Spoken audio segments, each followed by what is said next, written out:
Yes. Coming through? Great, thank you. Just like to thank everyone for attending. And welcome to our presentation. The presenters tonight are on a deed restriction subcommittee, the Lake County Housing Coalition, which really formed from a recommendation of the 2019 Housing Action Plan. During April's meeting, really that was a high-level overview of the work we've already done. Tonight's meeting really is focused on community-specific decisions, and we'll be using a modified consensus as a collaborative decision-making model, where discussion and negotiation are used to come up to a decision that works for the group. In the chat, you'll notice there are links to those guidelines. I'd just like to ask everyone to hold questions until the end of the presentation, where there will be plenty of time to go over those questions. We can move to slide 3 if we can.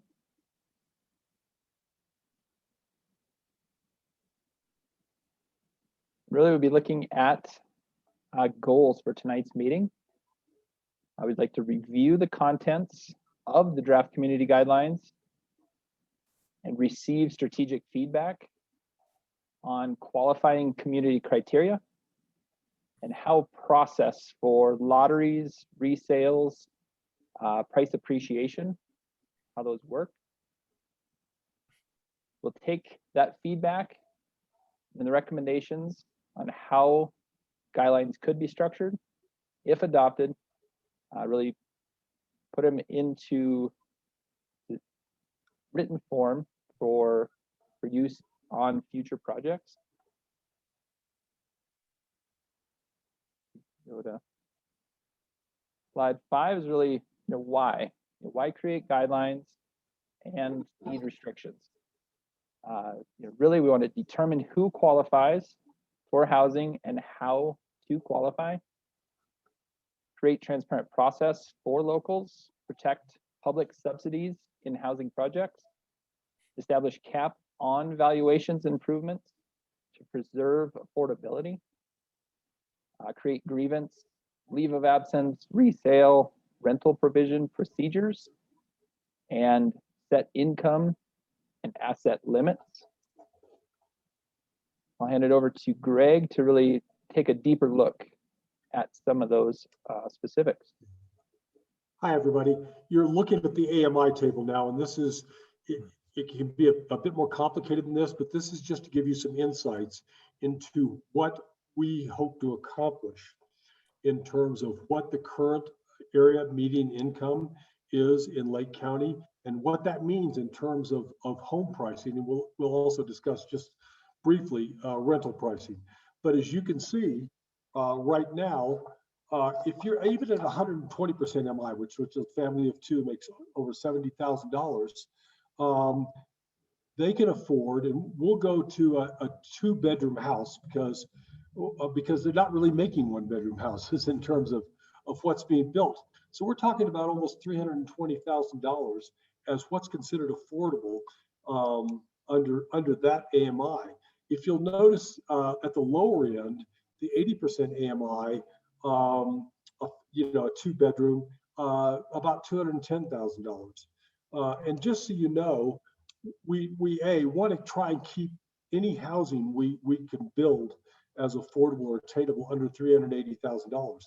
But in truth, our real target is going to be $230,000 to $280,000 for the people in the 80 to 120% AMI category. The problem is, as you can see in the highlighted in the red, is that the median home price in Lake County is now over $470,000. That means it's increased in the last 4 years by 95%. It's almost doubled in 4 years. So we have a problem where our workforce is being priced out of housing that's available.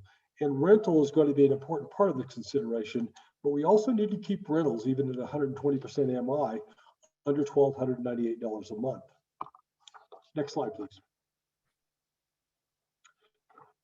So just so you know how we think of affordable home costs it's equal to or less than 30% of their income. And so for a home, that would be the mortgage, whatever their mortgage is. And for a rental, it would be the cost of the rental. But as a matter of perspective, if we start looking at numbers here in terms of what people in Lake County actually make, you start to see the real problem. And we'll talk about Lake County Medical Center. They're making 45% AMI. The average wage for an employee at the Sheriff's Department, they're at 65% AMI. Remember, our lowest category is 80% AMI in terms of affordability of homes.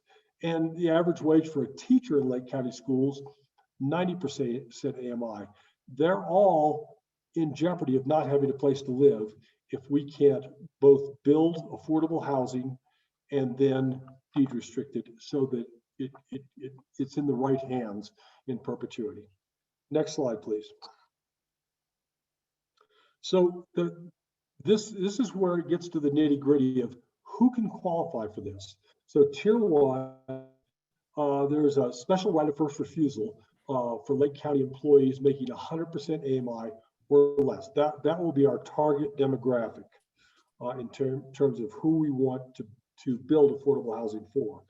Tier 2, these would be Lake County essential service providers making maybe above 120% AMI, and that'll have to be better defined as we go forward.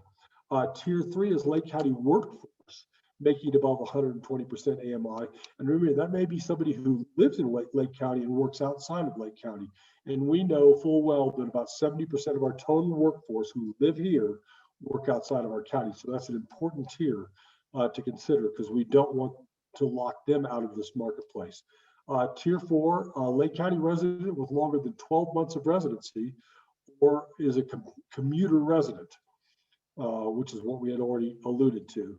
And tier 5, any other permanent Lake County resident. So as we go down these tiers, the first choices will go, to tier 1.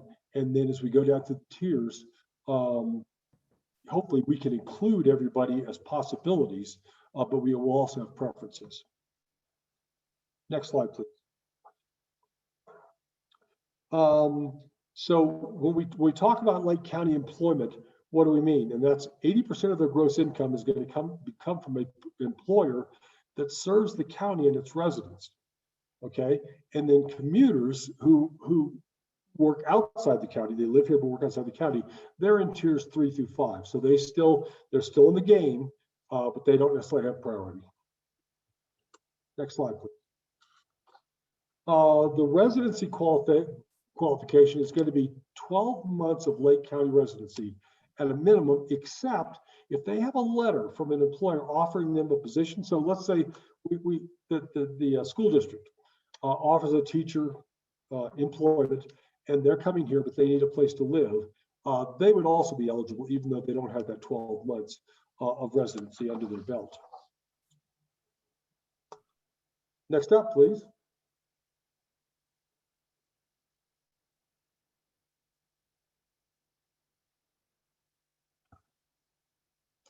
And I think that you're muted.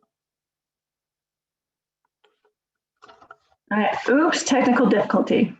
There's a variety of qualifications that applicants must meet to qualify for future deed restricted housing. The next few slides that I'm going to present really highlight best practices, but at the end of the presentation, we very much welcome input, comments, and questions. So full-time residency in Lake County. Utilize the unit as a primary residence, but perhaps we need to consider that being 9 months per year because some of our essential workers, for example, school teachers, may seek employment otherwise outside of the community, outside of their employment within the school district. They cannot own developed residential property. There will be income and asset limitations. And then we need a check-in point, and we would estimate that at every 2 years to verify the work and residency. The same eligibility criteria remains the same. And then priorities for lottery. Next slide, please. Deed restricted housing should be the primary residence of the owner. And these details really kind of help enforce that. Not allowed to own other improved residential real estate, not allowed to own commercial property or undeveloped lots. And you need to go ahead and sell your previous home with 180 days of closing on the deed restricted unit. Next slide, please. Thank you. So now we're going to discuss the lottery process. We have found through our research that there's usually a high demand for these units. It's common for there to be more interested applicants than available units. For example, let's say there's 8 deed restricted units and 15 qualified folks looking to get into those. The lottery really provides an equitable selection process. And so those first few additional chances really are a commitment to the community. They both recognize members of the community who have been here for an extended period of time and give them more chances within the lottery, as well as they support local businesses who have an investment in their employees as well as our community. Next would be additional chances for essential service workers that Greg spoke about earlier. And the last item is really a very important aspect, and that is the readiness of a buyer going in to qualify for one of these units. So an additional chance given to an applicant who has attended a certified home buyer education class.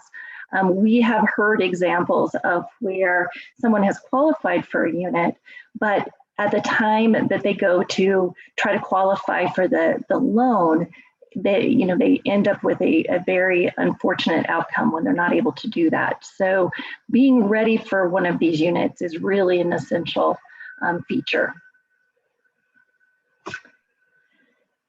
Then we have the scenario of what happens. I spoke earlier about kind of that recheck-in every 2 years to make sure that your eligibility has remained the same.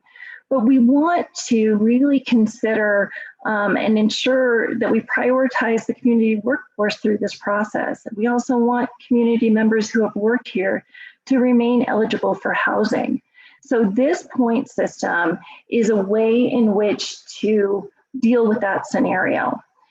So a point system of being able to score 25 out of 30 points to stay within the unit.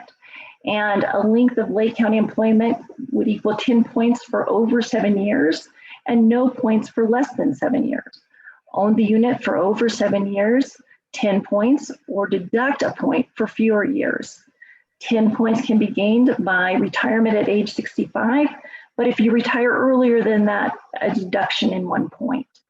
It's really important that we highlight in all of these that there is a grievance process or basically an appeal process. We understand that life happens, and so there has to be some built-in ability to come to an appeal process to consider that maybe your situation is unique and that your eligibility should stay strong.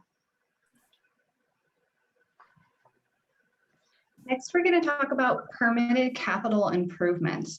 The purpose of limiting capital improvements is to protect the affordability of the unit over time. We've mentioned before, the likelihood of deed restricted units coming to our community is really dependent on the subsidies that we can give the development. And we want to make sure those tax dollars serve our community for as long as possible. So this is a best practice that we are bringing forward to you. There are things that don't count towards permitted, that are allowed and don't have to go through the permitted capital improvement process. And some of those things are permanent improvements like replacement of the roof.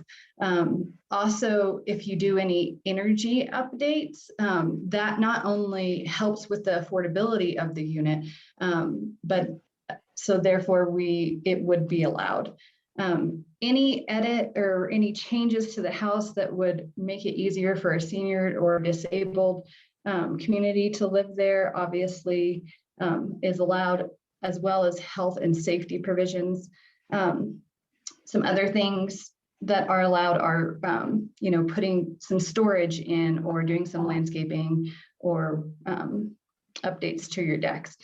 Things that wouldn't be allowed is like a spa or a hot tub, something that would exponentially increase the unit's value and make it unaffordable to the next person. Now, that's not saying you can't do it, right? You're welcome to do it. It just would not it would not go towards the maximum resale price in order to keep it affordable for the next owner. And then there are minimum standards of maintenance that must be included in the upkeep. Yeah, and so that's all on that slide. I'm ready for the next slide, where I'm going to talk about the grievance process that Ian alluded to a little bit earlier. So we understand that life is messy, and these are some very strict rules, and not everybody's living situation. Not everyone's living situation is going to fit into these rules. Are you guys hearing me okay, or should I switch over to my other internet? I got a message that there was some internet problems. It's inconsistently okay.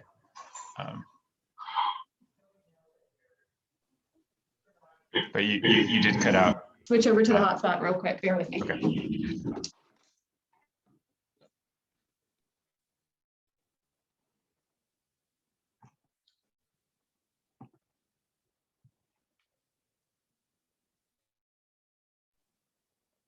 Usually if it's a bandwidth issue, if you just cut the video, the audio will be much stronger.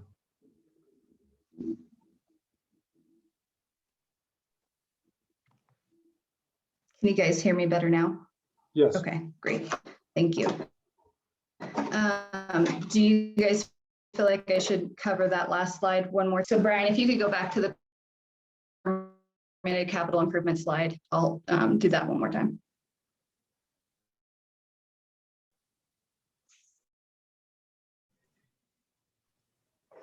So permitted capital are making sure that the unit is affordable for as long as possible. Like we've said before, to get these units built, there's going to be some subsidies that are that go into them. And we want to ensure that any tax dollars that go towards housing serve the community for as long as possible. Therefore, there will be limits on what can be done to the unit as an improvement.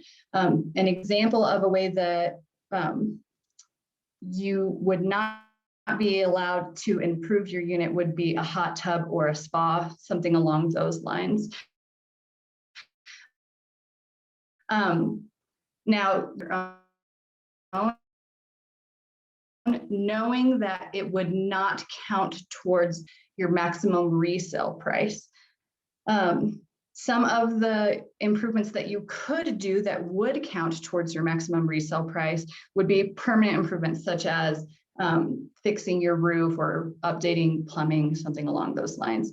Also, any energy efficient improvements that you would make, because not only does that help with the affordability, it's just a good practice in general.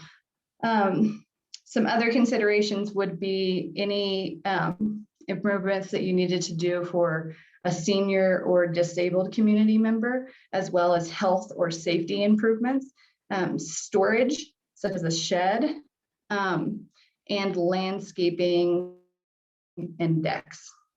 Now, it's important to understand that it is required that the owner meet certain maintenance requirements, and those are outlined in the community guidelines. There is a provision within the documents that says if a seller does not meet those minimum maintenance requirements, then the cost of fixing the unit up to the seller minimum standards could be deducted from the maximum resale price. Next slide, please. The next section I'm going to talk about is the grievance process that Anne alluded to earlier. We know that life is messy and does not always fit into strict rules such as outlined in the community guidelines and deed restrictions. So therefore, there is a process that allows for community members to express their concern and say, okay, but that doesn't quite work for me. And it is a formal process that and a formal opportunity that a person would have to go through. It's more of an appeal where they would file some paperwork, and then the administrating body of the deed restriction would present that to their board of directors. And then the owner would have the opportunity to express their grievance. An example of this that ties pretty closely to the permitted capital improvements that I just spoke about would be, let's say that I purchased a two-bedroom unit and I had a child, and now I needed to add on an extra room because I had two children and I wanted them to each have their own room. I could go to the grievance process and ask for permission to get a waiver for the permitted capital improvements to expand my home. So this is just an opportunity for community members to make their life fit into the deed restricted process. Next slide, please.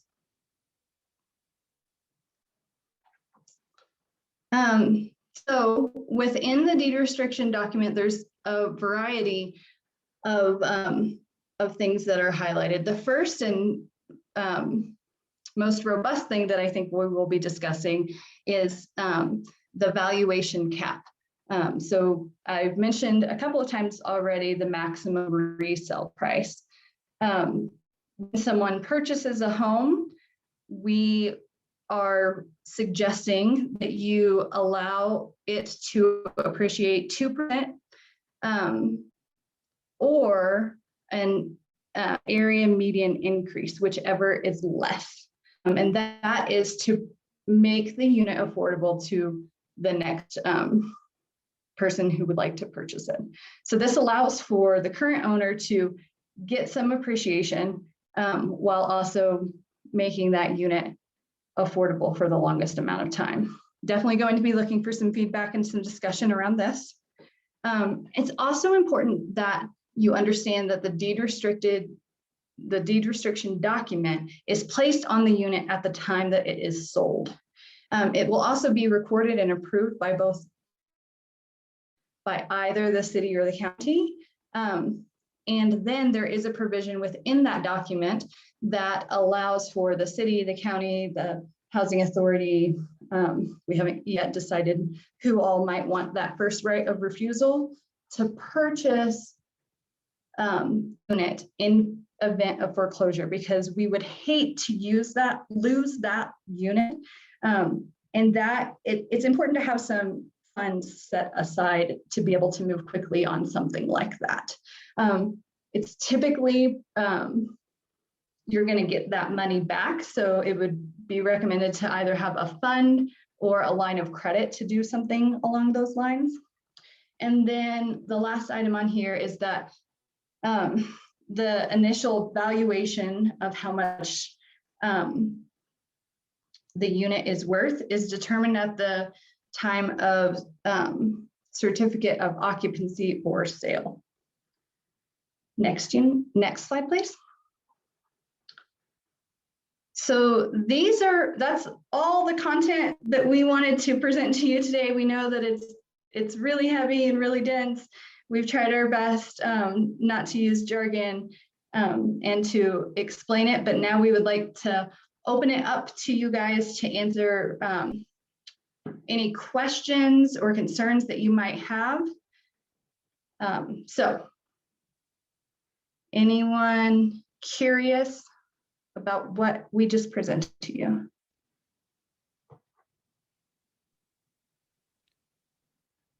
I have questions. Can I go? Go for it, Jeff. I think on the very first slide, there was something called a special right of first refusal. Yeah, great catch. What is that? So, yeah, Anne, would you like to answer that one?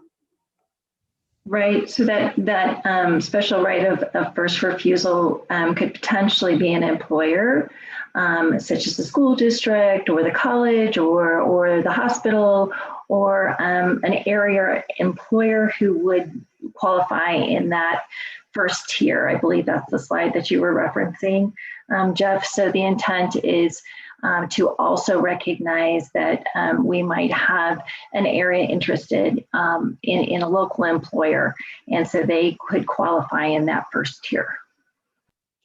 Yeah, so Jeff, imagine that the school district either donated some land or helped fund the project in some way, and they said, in exchange, we would like 2 of these units to be set aside for our employees. Okay, great. That makes sense, because I think, and that feeds into, I think the next question I had right on that same slide. I think it sort of had county employees or county workforce getting sort of in the first tier of eligibility, but I was wondering about, yeah, city, school district, other sort of, I mean, I just think that's. Sure. We didn't mean working for Lake County government. We meant working in the county of Lake. Gotcha. Okay. We've had, sorry, we know that that's confusing, but we couldn't figure out how else to write it down. Yeah. Okay, that's good. And then that, yeah, and then that totally makes sense for the special right of first refusal that we may, depending on sort of where land or other subsidies come from, et cetera, there may be some special provisions. Cool. There was a provision about having to sell the house, having to sell like your previous house within 180 days. And I was just curious, sort of, I mean, what if how does it stay on the market for longer than that? I mean, if you're making good faith efforts to sell your previous house and it just doesn't sell, what do you do in that situation? Michael, would you like to weigh in on that one? Sure. So, that's a great question, Jeff. This is when you think about equity in selling a deed restricted house, and you have a long list of folks who are waiting. Typically, if you own a developed real estate, that asset is going to put you near the asset limit anyhow. But typically, this is typically a situation in which you're correct in identifying that I would own. Say I'm moving to Lake County for a new job, and I own my house here in Chaffey County, and I need to sell it before I move to Lake County and move into deed restricted housing. What happens is that you normally hold the lottery well before the CO is issued on the house and you close on the loan. So normally this doesn't become an issue, because it's basically at that point, my house would have been on the market for a long time, like probably about 5 or 6 months. And if it's not selling, that's when you have to have a conversation about, why is it not selling? And is there something that are you asking too much or whatnot? But I have had a situation where folks basically have to give up their selection in the lottery because their house doesn't sell after a certain point. Because the biggest thing you have to realize is that the developer who built those houses is paying construction interest, and they can't hang on and wait forever for that person to bring the equity to the table to close on their loan. And that kind of gets to that home buyer education piece too. Yeah. Okay, cool. And then, yeah, I guess I just, in my notes for the presentation, I guess that slide about sort of different residency periods getting you high. I mean, I think I don't really have a question other than that seems like you need to think that through in terms of, do you end up boxing out people moving here for good jobs? So again, not really a question there, just an observation that criteria seems like it needs some thinking through in terms of what our workforce needs are and how to balance that. I mean, I get yeah. And then final question is sort of. Wait, Jeff, let me answer that one real quick. I think you were talking about the lottery process where people got multiple chances. Yep. So of course, these are our recommendations, and and we are going to be discussing them with you. So I think what you are saying is that you, and correct me if I'm interpreting this wrong, that you might suggest that there be some additional chances for someone who is relocating because of work. I mean, I guess I hadn't really had a chance to think through it because I hadn't sort of thought about that issue until seeing that slide, but it just seems like, I mean, I totally get how, you know, long-term residents who've contributed to the community and, you know, are here, that's an important consideration. But I also feel like, you know, sometimes, you know, you're hiring a doctor for the, you know, or you know, like a, you know, medical technician for the hospital, and they're just coming from out of town because that's where the talent pool is, and yet they're can't find housing for them. And this I don't know. lottery process might make that difficult. Yeah, it's not a strong opinion. It just seemed to me worth sort of thinking that through. And I don't, yeah, like when if there are some job categories where we're just like routinely pulling from out of county, and yet they're not making that much money, and we might want to think about them being eligible.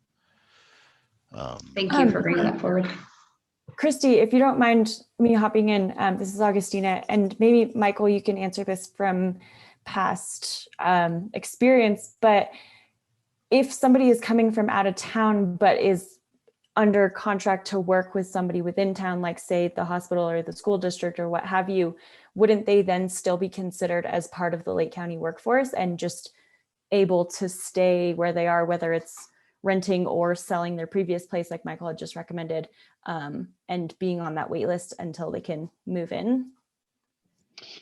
Yeah, so the tiered system, Jeff, is a good example of how you prioritize certain folks that are part of that essential service worker category that are, and I can tell you from experience, defining essential service provider is probably one of the most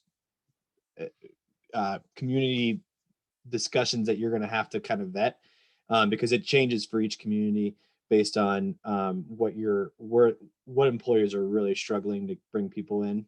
And so that's a bigger conversation that once you adopt these or move towards adopting these, that's a big conversation. But yes, Augustine is right that you prioritize for those tiers. Okay, great. No, that totally makes sense. That what I was thinking of would be captured in sort of how you define that tiered approach. Okay, cool.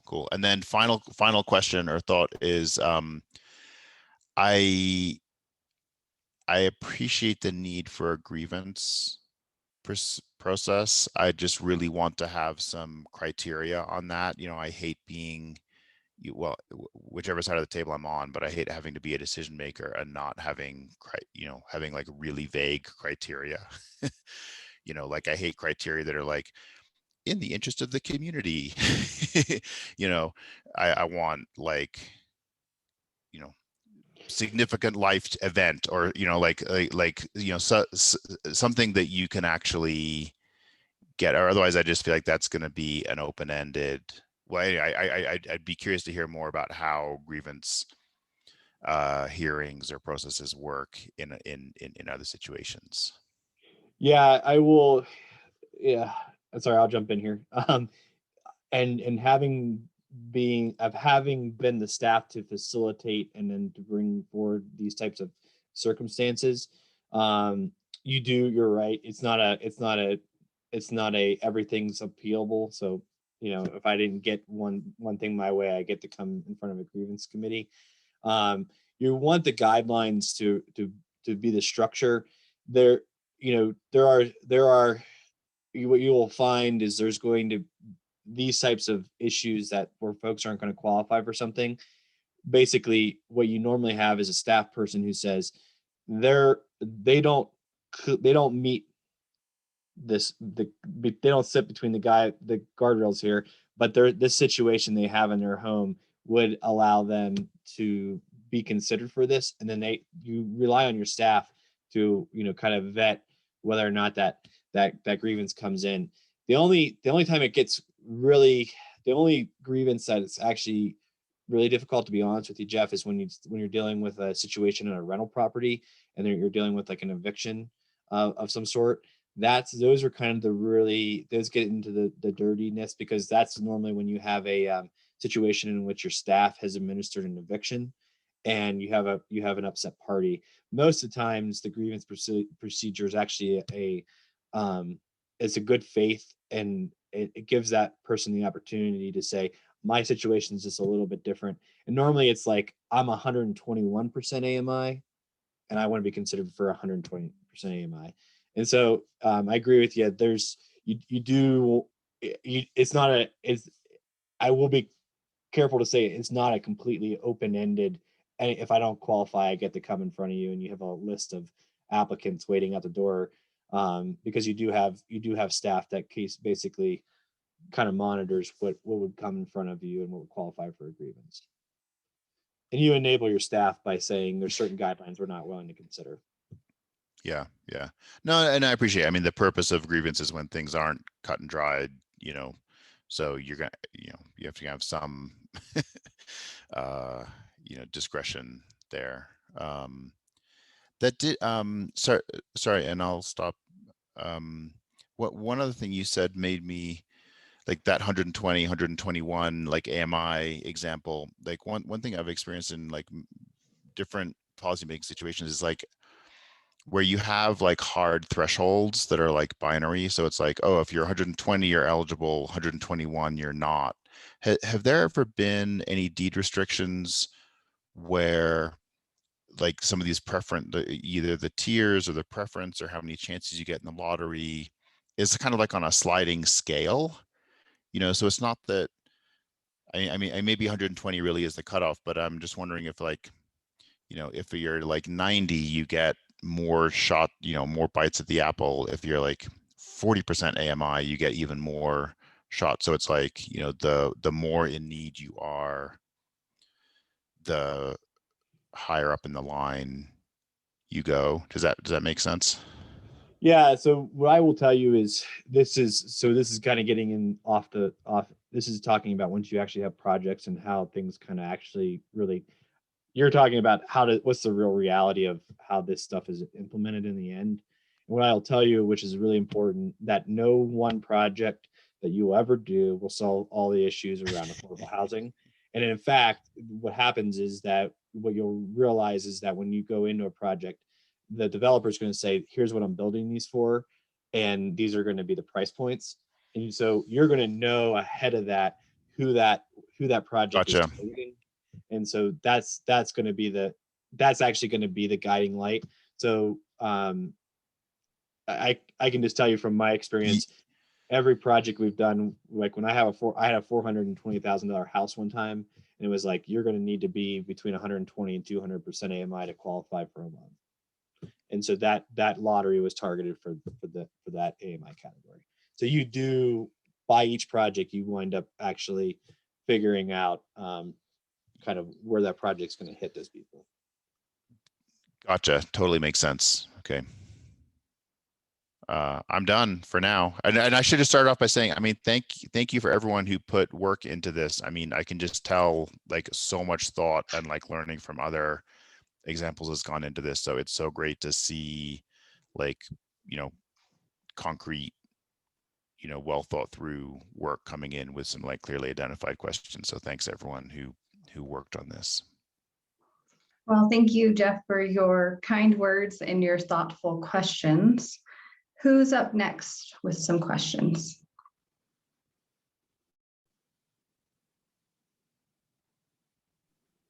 I think just one comment I'd like to add, Christy, if I could. The tiers, really focusing on the tiers as being a way to try to loop in as many people as possible and not end up with a vacant unit. And I think that's in something we've heard from neighboring counties, that they ended up with a project where the AMI the required AMI for the project didn't meet the asking price, and there were very few or no one that qualified. So really having the tiers set up, well thought out, helps to include as many and you just go down the list until there is a candidate pool. And I think Michael can speak that typically there's way more candidates than units, but as well, we're also trying to protect that there aren't any vacant units because we can't get someone who qualifies. Thank you, Paul, for clarifying that.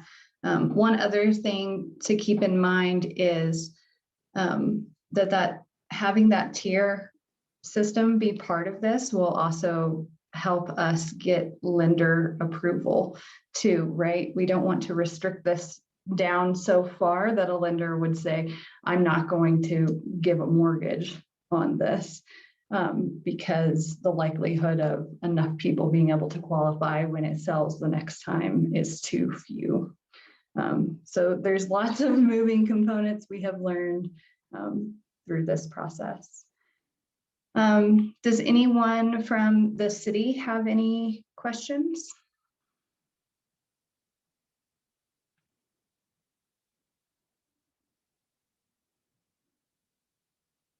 What about from the Housing Authority?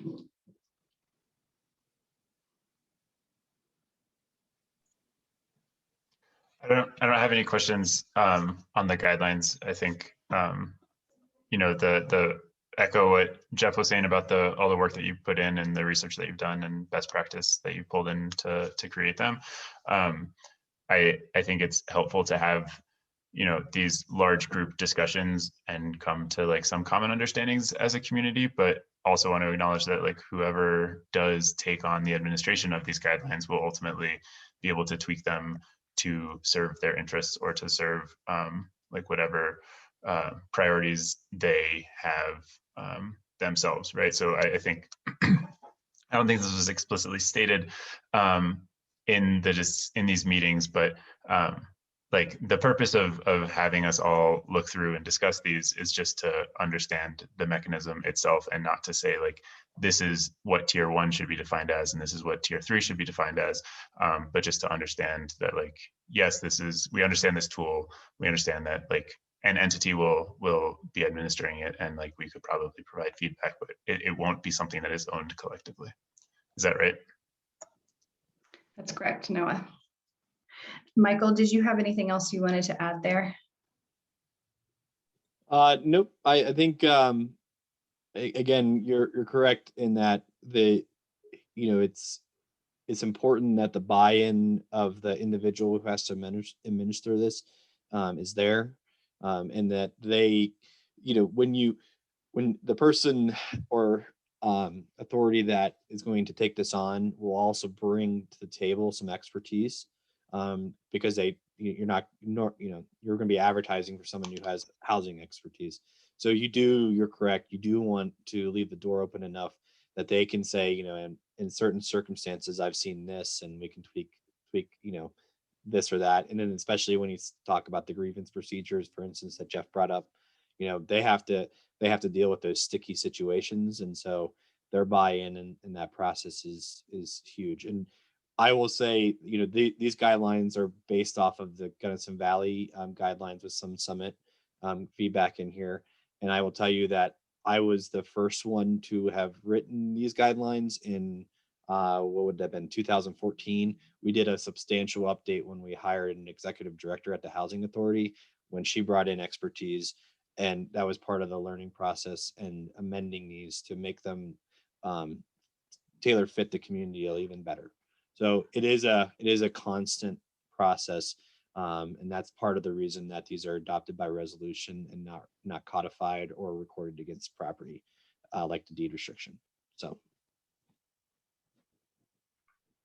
And just to elaborate, go ahead, Noah. No, you're.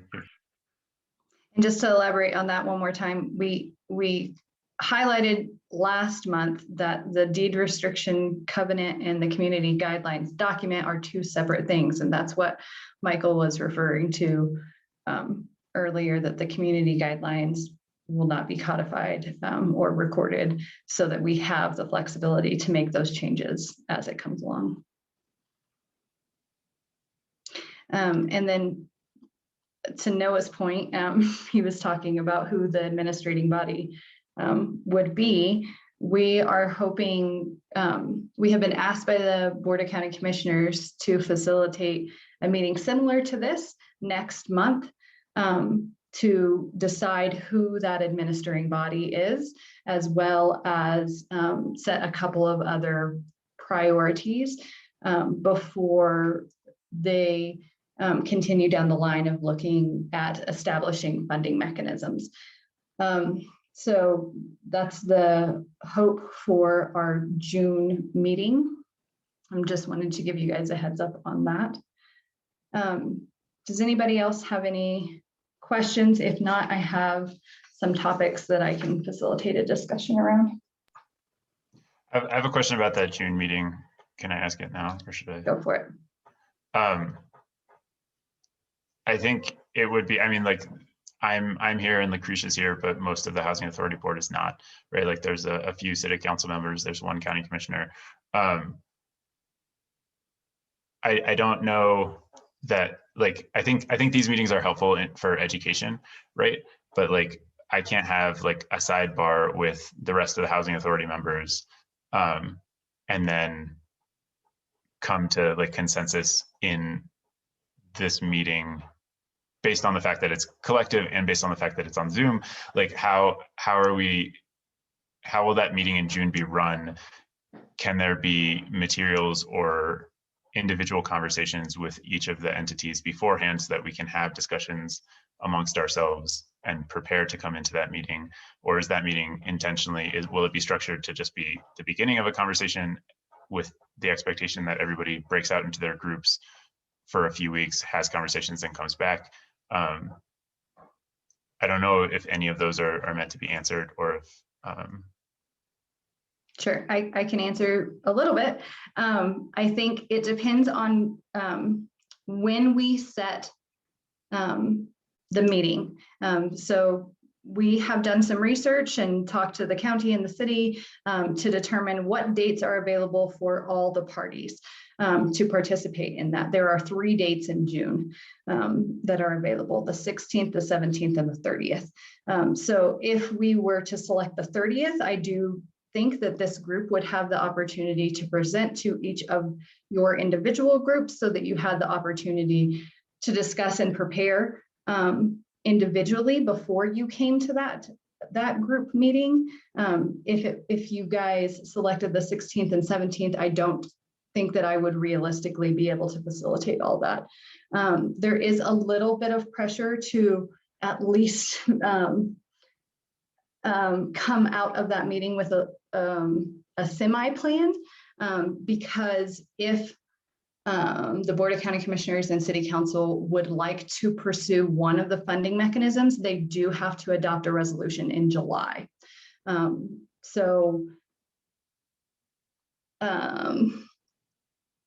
There's a little pressure time-wise to hopefully feel comfortable as a group coming out of that there is a plan to move forward. Great.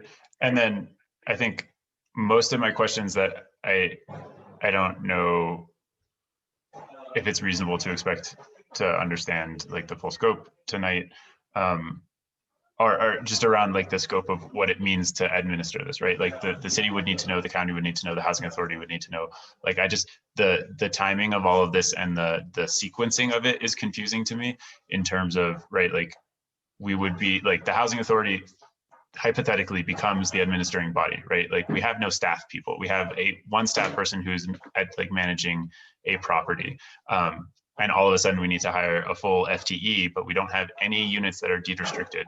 We don't have any units that are like eager to become deed restricted. So what does that one FTE do until a time that they are administering actual deeds?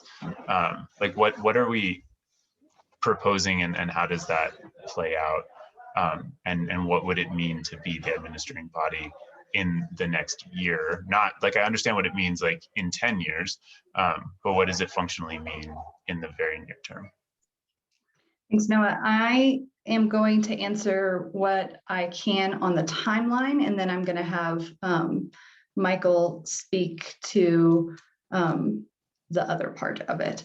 So we are hoping to be done with the deed restriction community guidelines by the end of this year. I don't anticipate that any employees would need to be hired before the end of this year. We are also at the same time pursuing funding mechanisms that we would hope would be in place January 2022. So therefore, potentially there would be funding for the administrating body to hire somebody. And then Michael, can you answer a little more of Noah's questions? Will you remind me of what the official title was of the, is it the Lake County Housing Needs Strategy that It was recommended? the Housing Action Plan. Thank you. I apologize. I don't have it open right in front of me. So the Housing Action Plan that was put together does have a recommendation around the creation of a regional housing authority. And that is a larger discussion that requires buy-in from both elected bodies, as well as you're rightfully acknowledging, whoever will be the selected entity to do it. The reason that most of these agencies are set up as kind of an outside agency to do these types of processes and administer guidelines is because it's not conducive to local municipalities to run these types of programs because of the sensitive information that is required of getting information from applicants, requiring those conversations that determine eligibility for housing, and then also maintaining fair housing practices and law that is associated with the administration of this type of thing. And so to that point, the reason that the action plan cites a regional approach is because, to your point, the funding for an FTE and the support is probably is a bigger discussion of how you do it with the different agencies and the county commissioners and the city of Leadville and their elected bodies, and prioritizing and having the conversation about, are they able to do this, and is this priority? So there's a lot of things that need to occur in those discussions, as well as the determination of the other big piece of the puzzle is who actually does the projects, right? And so you're looking, when you talk about the foundation and the structure of that agency moving forward, it's a much different agency if they're the ones doing the administration and the administration side of this. But when you start also talking about how the projects are potentially developed, that's a much different, as you can imagine, that's a much different kind of staff person than someone that's reviewing applications, correct? So those are the kind of bigger discussion pieces that need to occur. And that was part of the housing action plan recommendation, that there's conversation. And I would defer to that because I will say that the professional expertise that went into that plan, and I'm, those are colleagues of mine that assist with that creation. They spent a lot more time understanding kind of the needs of the community because they were there for over a year putting that plan together. And then just to touch base on what I can imagine an employee would be working on, let's say in the first quarter of January, would be building out a program. So the guidelines tell them how to do their work, and then they actually have to create, there's many other documents that have to be created. There's processes and things along those lines. Of course, we have built some really great relationships, and I'm certain that they would be willing to share some of that. But there is work to do after the community guidelines is created. So, Michael, you were saying that the administering body should not be municipal government. I don't, like, I'm not speaking for the housing authority because we haven't had a chance to discuss this internally, but I like, it isn't an 80% new board in the last year, right? Like we're still getting caught up to speed on like the scope that the board has to manage. Increasing that scope tenfold in the next 6 months seems unlikely. What other organizations or agencies, or like where else could this live if it can't live in government? So great question. And so to be crystal clear, the Gunnison Valley Regional Housing Authority is comprised of the county, Mount Crested Butte, and City of Gunnison. And so they appoint an actual elected official to sit on the board of that. And so each elected body has representation because they pay in dues to that board. The reason I want to be crystal clear on something here, there is a quasi-governmental structure to that board. The reason I say that it's why the reason I would say that you don't see specifically the actual municipality having it is because of things like sunshine law. So if you're in a situation where someone asks for a public records request of everyone's tax returns that qualified for the lottery, you're in a situation where you can't just go out and put social security numbers, and it's a painstaking process of protecting privacy of individual applicants. And it's not that you're not trying to be transparent in any way. It's just the nature of when you qualify somebody for housing, you're looking at their W-2s, you're looking at all their personal information to determine eligibility, correct? And that's where the piece of being a local government employee and having all that stuff on file in like the county courthouse or in city hall, that's where the oil and water don't mix, if that makes sense. And that's why you need a nonprofit quasi-governmental agency to assist with that, because of the sensitivity around private information of each of your applicants. So does that make sense? And then you have oversight, because you're going to eventually have oversight of the elected bodies in that board if they're contributing funds to make payments for staff and anything else that might come with that.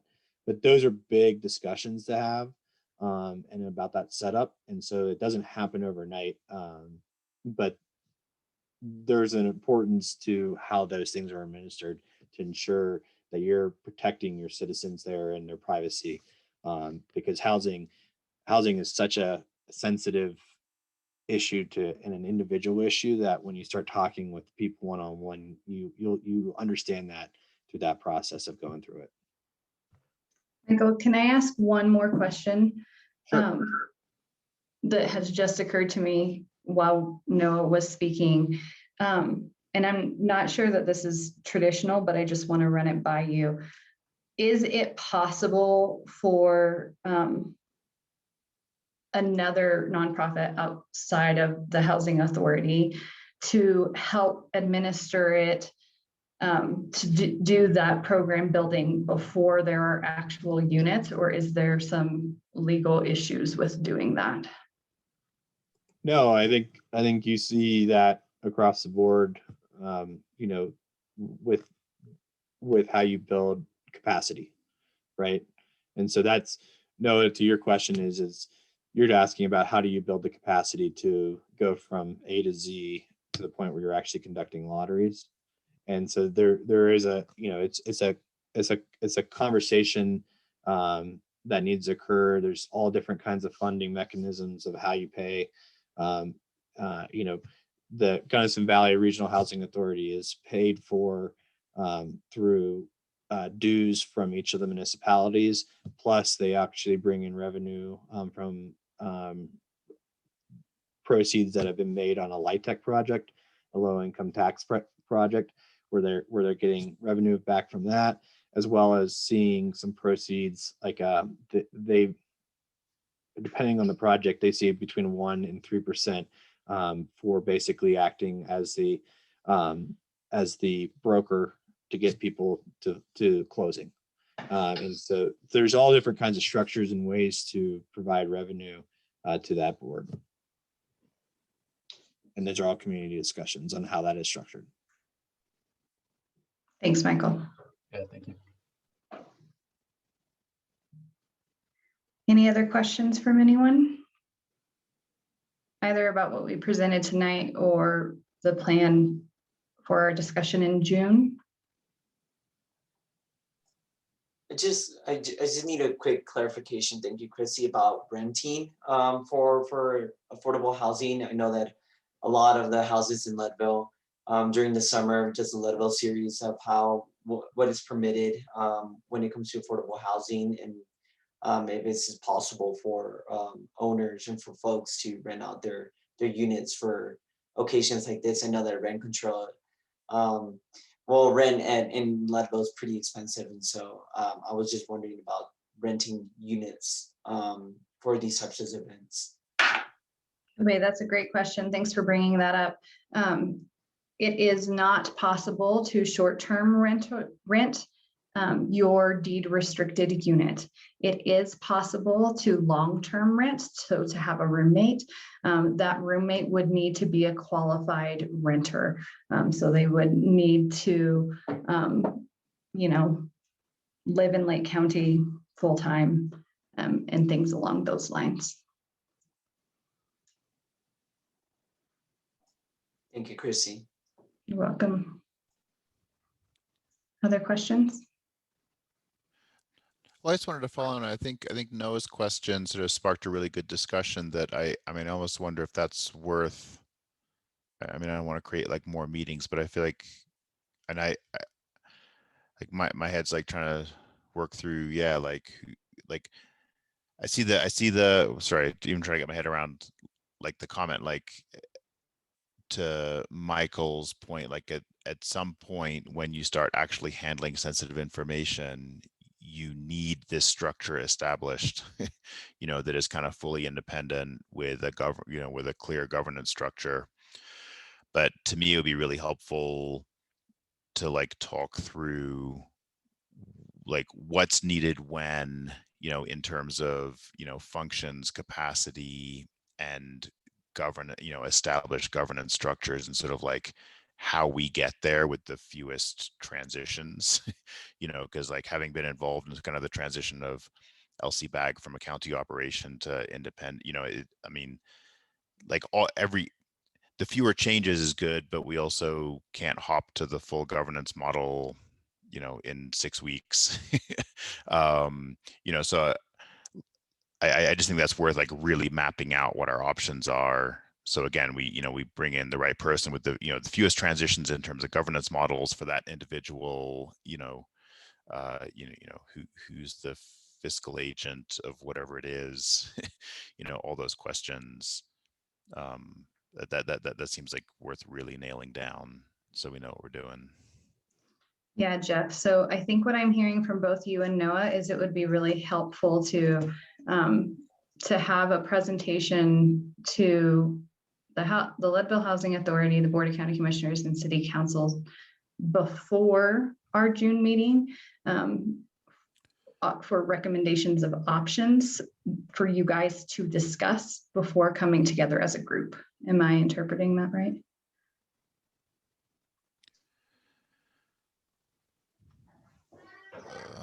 You both are unmuted.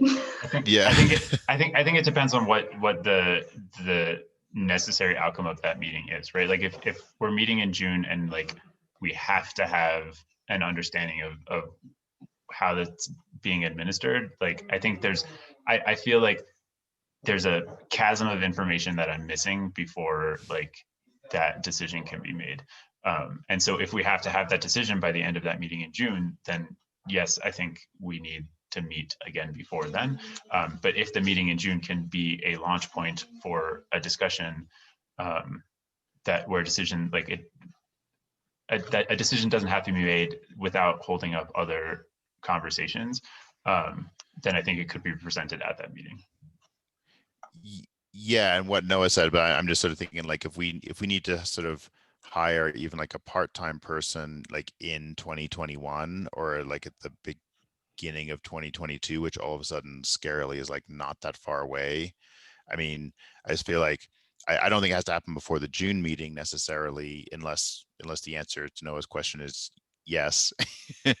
You know, but like at some point, you know, it seems like in the next like 3 months, we need to like really figure out like where that person would sit and under what like organization and governance structure. And then if that's a stepping stone to a more permanent thing in like June 22 or the end of 22, you know, like just sort of need to know what you know what the what's the stepping stone and what's and when and what's the other side of the river. Yeah. And Jeff, I think I would need to reflect back to you as a commissioner, since you guys said we need to know more before we can commit funding. So I think, you know, it was the commissioner's direction to have this meeting, and I'm a little unsure of what your guys' expectation. What do you need in that meeting to feel comfortable in July saying, yes, I'm going to go ahead with short-term rental excise tax, or no, we don't want to pursue it for this ballot initiative? Maybe let me add a quick piece to the puzzle, because I think it's important to start with kind of what the high level goal of all of this is, because one thing I will say is there's a big difference between having an organization that is not just doing qualifications and administering lotteries, but also is going to have the obligation of carrying forward development projects and bring in, you know, an equity stacking and everything else that could be. So, you know, if you go through the different models of the Vail Valley, Summit Valley, and Gunnison Valley, each of those structures is much different.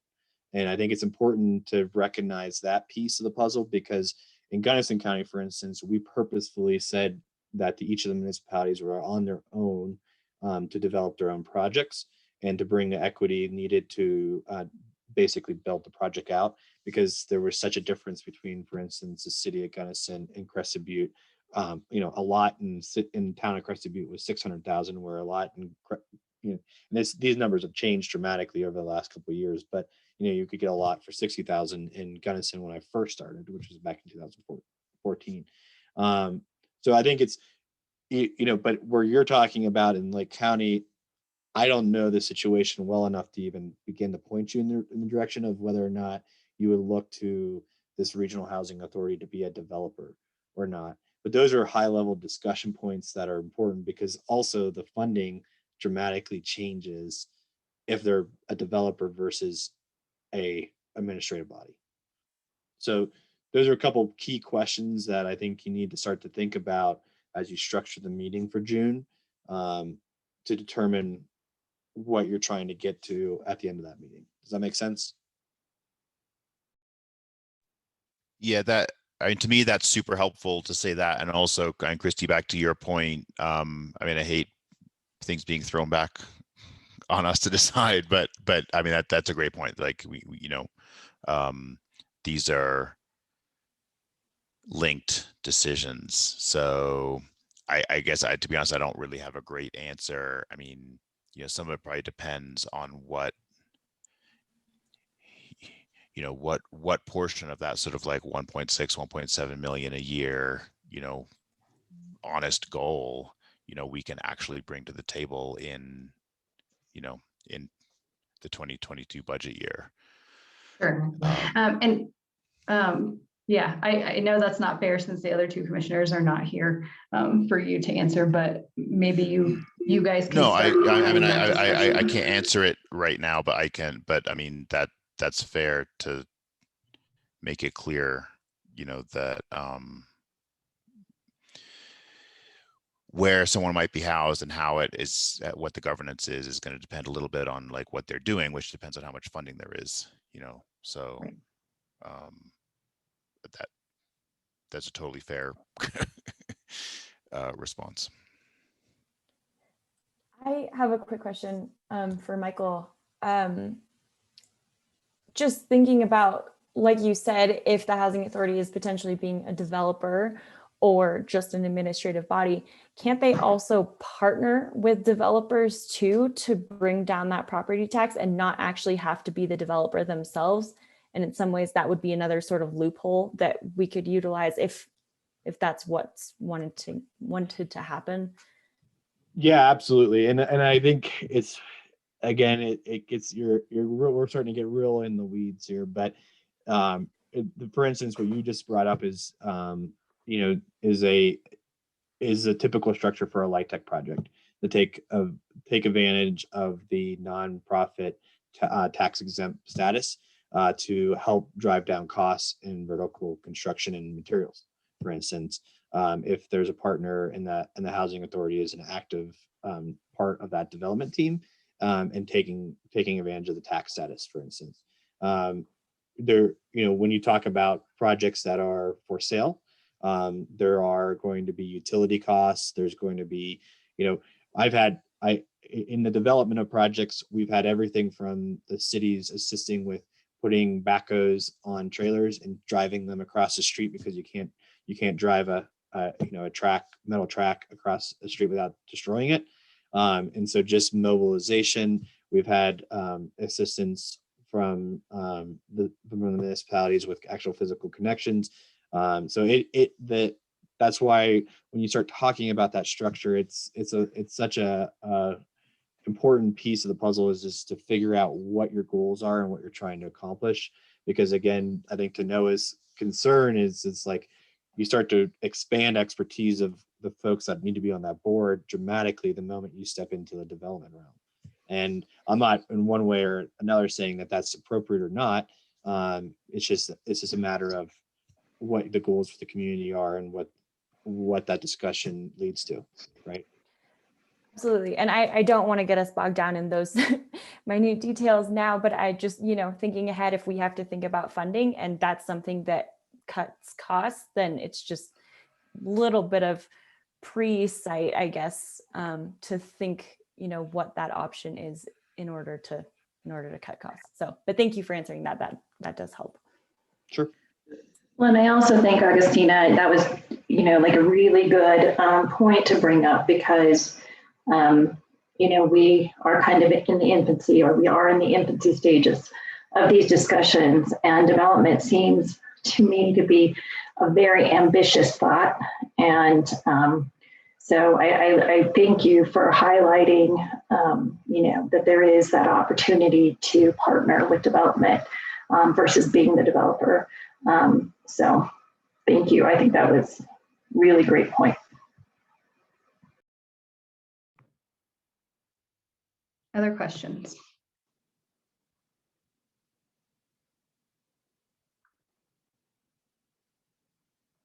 Okay, I know this has been a really content heavy and pretty intense thinking meeting. I appreciate you guys showing up to do the hard work. Our community will ultimately benefit from this. These things take time. And so just want to say that we appreciate that. I'm going to go ahead and launch a poll.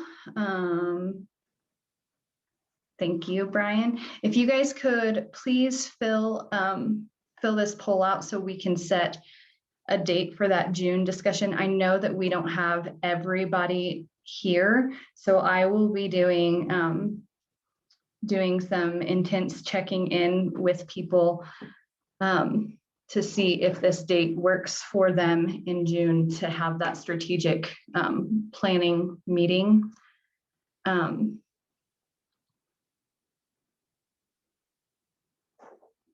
Everybody check your calendars and fill this out. We got about a half of you who have done it.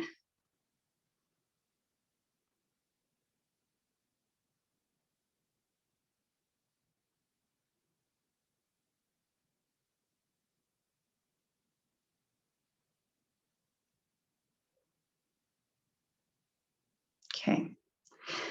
It looks like that June the 30th is in the lead as of right now. Will that date not work for anybody who's in the room right now?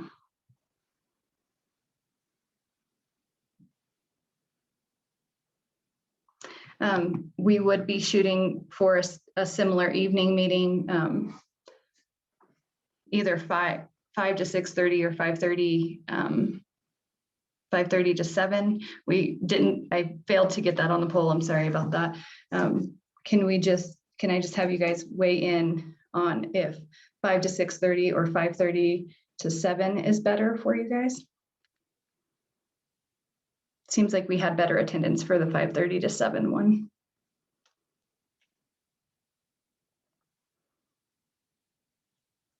Okay. So I will work on touching base with the partners that we did not have here tonight, and we'll get that calendar invite out to you pretty soon. That's all that I have for tonight. Does anybody want to add any last minute thoughts, questions, concerns?